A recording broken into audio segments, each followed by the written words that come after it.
Mandala nggak ada yang berani mendarat. Cuman kalian aja, saya diam aja udah jam 6 sore. Wah luar biasa parah. Berangkat ke Jakarta jam 8:30, mendarat di Medan jam 6 sore.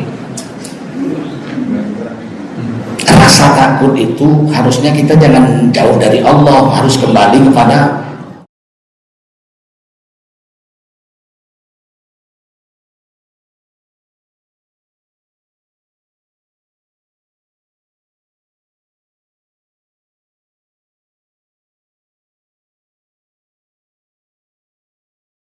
para ulama, tuan-tuan guru yang mulia, Bapak Ibu sekalian yang dimuliakan Allah SWT, wajiblah kita bersyukur pada Allah SWT.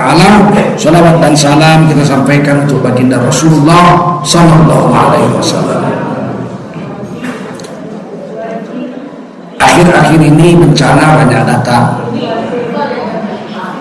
Bencana yang datang itu bertubi-tubi, baik secara lahiriah atau fisik atau batiniah, spiritual. Dalam bahasa Arab disebut bala, dalam bahasa Indonesia disebut bala, bencana. Bala bahasa Arab. Yang datang itu bala, bencana, berbentuknya sama, banjir, tanah longsor, gempa bumi, itu yang fisik. Tanah jalan, sekarang tanah berjalan, pindah jalan, hancur rumah-rumah semua.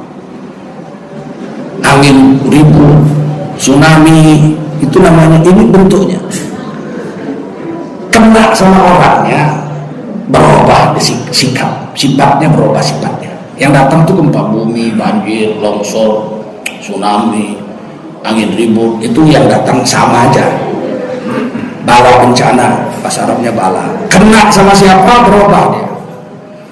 Kalau kena sama orang beriman yang soleh disebut ujian, musibah, ujian. Kalau dia lulus ujian naik pangkat. Macam anak SD, lulus ujian masuk SMP, lulus ujian masuk SMA, lulus ujian SMA masuk perguruan tinggi. Bagi orang beriman yang bertakwa, yang soleh, bala datang ujian, lulus naik pangkat. Bagi orang yang durhaka, bahasa Arabnya fasik, durhaka. Asal kata bahasa Arab fasakot, keluar dari rel agama. Tapi dia tidak murtad. Kalau murtad pindah agama atau keluar dari agamanya keseluruhan. Kalau cuma keluar rel, keluar aturan. Rel itu kan aturan. Kalau keluar dari aturan Allah namanya fasakot. Orangnya fasik, durhaka. Misalnya dia mabuk-mabukan, mencuri, zina, dia tetap orang Islam. Mati disolatkan juga, dikuburkan di kuburan orang Islam. Tapi manusia itu disebut fasikin, orang durhaka, keluar dari aturan Allah. Jadi ibarat kereta api keluar rel. Kereta api keluar rel itu masih kereta api namanya. Kereta api anjlok. Kereta api anjlok.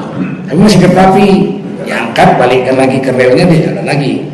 Tapi kalau sudah anjlok, diangkat ke belakang rumah orang, dijadikan kandang ayam, udah berubah namanya. Bukan kereta api lagi, tapi kandang ayam. Udah keluar dia dari Islam, murtad namanya. Makanya orang dalam Islam, dalam akidah Ahlussunnah wal Jamaah, durhaka pun dia kepada Allah. Kalau mati wajib dimandikan, dikapankan, disolatkan, dikuburkan di kuburan orang Islam.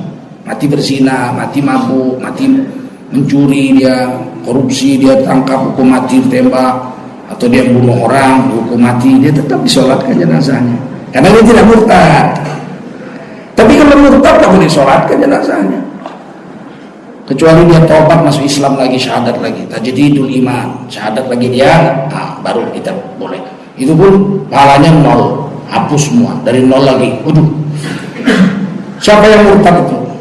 Tukar agama, murtad. Nggak percaya rukun iman, akhirat itu hanya ramalan-ramalan belaka. Murtad itu nggak boleh disolatkan itu orang kalau mati, kecuali dia taubat, tunjukkannya sama orang dia syahadat lagi. Kalau nggak mati nggak boleh disolatkan. Saya tidak takut neraka, di sana banyak artis. saya senang masuk neraka. Ini orang murtad dari Islam. Sebab akhirat itu rukun iman yang kelima, betul? Mengingkari rukun iman murtad. Nah, ini bukan murtad, ini fasakot, keluar aturan. Nah, bagi orang-orang yang keluar aturan Allah, datang bala bencana itu merupakan tamparan supaya dia tobat. Bagi orang yang ditampar gak mau tobat, ditampar tetap jahat, datang musibah tetap jahat, akhirnya datang musibah. Tapi bukan sebagai tamparan supaya dia tobat, tapi sebagai azab supaya dia musnah. Memang dihabisi sama Allah SWT, dimatikan habis. Seperti kaum Lut, itu datang musnah, mati semua, mana ada yang hidup satu pun. Yang durhaka mati semua. Nabi Nuh yang diselamatkan cuma orang beriman masuk kapal, yang lain habis mati semua. Memang mau dimusnahkan, tapi bentuknya sama, banjir, tsunami, tanah longsor, angin timur. Kena sama siapa berubah dia bentuknya. Paham sampai sini? Sama dengan orang bawa kacang. Satu hari datang orang ke rumah si Udin sedang mandi, didengarnya sepeda motor masuk rumahnya, deng. Oh, kawan kurat. Habis mandi tiba-tiba keluar lagi pergi sepeda motor gini. Dia tanya sama anaknya, siapa tadi? Kawan bapak. Loh, kok gak suruh masuk? Gak mau masuk dia pak, dia sibuk katanya. Tapi dia ngasih hadiah nih. Ngasih hadiah satu keranjang. Sekali dibuka kacang asin 5 kilo. Bagi anak si Udin yang umur 15, umur 14 tahun, umur 17 tahun, ini kacang asin nikmat. Dia makan banyak-banyak, enak sekali, Masya Allah. Bagi si Udin itu cobaan. Dimakan banyak, kakinya bengkak, asam urat kumat, tidak dimakan menggoda. Ujian seperti itu, cobaan. Tapi bagi mama si Udin yang umurnya 80 tahun, itu kacang asin penghinaan. Nah, ditanya siapa tadi? Kawan, ini kasihnya kacang, kurang ajar. Orang umur 80 tahun kok dikasih kacang, cuman diisapnya aja setengah. Gak bisa dikunyahnya, giginya tak ada lagi. Yang datang kacang, yang menerima beda, sifatnya berubah menjadi beda, berubah dia. Sampai sini paham? Bencana ini saya mau bahas yang pertama adalah yang jatuh kepada orang beriman, yang kena sama orang beriman. Tadi dibaca imam kita, walanabluwannakum bisyai'in minal khawf, dan pasti kami Allah akan memberikan bencana kepada kamu dengan pasti, 2 kali pastinya. Kalau tahu bahasa Arab dia 2 kali pastinya. Wala, lahnya itu pasti, taukid. Dan pastilah, wala, lahnya pasti. Nah, beruan, nya itu pasti. Jadi kalau diterjemahkan harusnya begini, dan pasti kami Allah akan memukul kamu dengan bencana dengan pasti. Hai orang beriman, bentuknya bisyai'in minal khauf, sedikit rasa takut. Itu ujian, takut itu. Lulus nggak bagi orang beriman? Takut miskin, mencuri, nggak lulus. Udah kaya takut miskin, uang bansos dimat, nggak lulus ujian tuh orang. Takut hidup, bunuh diri, nggak lulus ujian. Macam mana ini mau hidup ya? Krisis nih, cari duit payah, ada COVID lagi, dah lah, bunuh diri aja lah. Habisnya racun tikus, minumnya mati, nggak lulus ujian. Takut mati, mabuk. Kata dokter, bapak udah sakit nih, sakit kanker stadium 4, paling 3 bulan lagi lah bapak hidup ini. Langsung mabuk dia, aku sebentar lagi mati. Takut mati, mabuk, nggak lulus ujian. Takut itu ujian. Harusnya kalau kita takut, kita mendekatkan diri kepada Allah. Saya pernah naik pesawat terbang. Wah, berapa tahun yang lalu ya? 25 atau 3 tahun yang lalu. Naik buruk masih ada. Dari Jakarta ke Medan. Duduk saya pinggir jendela, penumpang hampir penuh. Di sebelah saya kosong. Pas di sebelah pinggir gang ada perempuan naik, bajunya koyak-koyak, koyak di paha, koyak di dada, koyak di ketiak. Aduh, parah betul lah. Udah koyak-koyak sempit lagi. Aduh, saya lihat keluar aja lah. Tiba-tiba pesawat naik, belum 7 menit terbang, kena badai. Waduh, bukan bodok-bodok gitu, jatuh, cip, naik lagi tuh. Saya belum pernah seumur hidup sampai sekarang, lebih 1000 kali saya naik kapal terbang. Sekali itu memang luar biasa betul-betul. Sampai dihidupkan tanda bahayanya.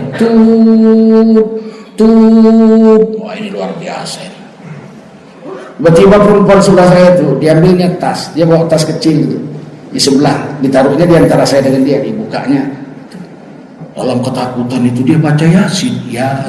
Al-Qur'anil Hakim. Dalam hati saya, Masya Allah, lulus ujian ini orang.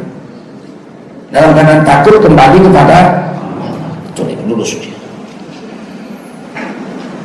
Udah sampai Medan, udah nampak itu gereja Polonia sebelah kiri itu, udah nampak saya tuh. Tiba-tiba mendorong, nggak bisa mendorong, naik lagi bapak. Kena lagi badai di atas, mendarat di Batam. Mendarat di Batam, nggak jadi mendarat Medan. Nunggulah di Batam, panas bagus udara di Batam. Lama di Batam, 2 jam lebih nunggu badai reda. Masuk waktu zuhur, saya ajaklah penumpang itu, saudara, ayo kita salat zuhur, kita jamak dengan asar 2 rakaat. Dari mana satu pun ditengok, saya sendiri yang sholat. Iya, satu pesawat tadi ketakutan manggil-manggil Allah. Begitu selamat, duduk sana makan minum sini, nggak ada satu pun yang mau sholat. Udah kira-kira 3 jam berangkat lagi ke Medan. Baru terbang 5 menit, kena badai lagi di atas. Udah ketakutan, mencekak betul, lebih parah lagi dari tadi. Saya lihat semua udah ketakutan. Tiba-tiba penumpang yang lain lihat saya, Pak, doalah Pak biar selamat. Nggak usah, saya bilang, biar jatuh sekalian aja. Menjadi orang jangan begitu Pak. Tadi kau ajak sholat nggak ada yang mau. Karena kena badai ketakutan, nggak balik sama Tuhan. Tadi diajak sholat tidak mau. Biar jatuh sekalian, aku udah sholat, jatuh nggak apa-apa. Diam semua, gelap. Saya lihat keluar, kejut saya. Ada orang pakai serban jubah di luar. Malaikat maut bisa begitu. Dan saya lihat bayangan saya.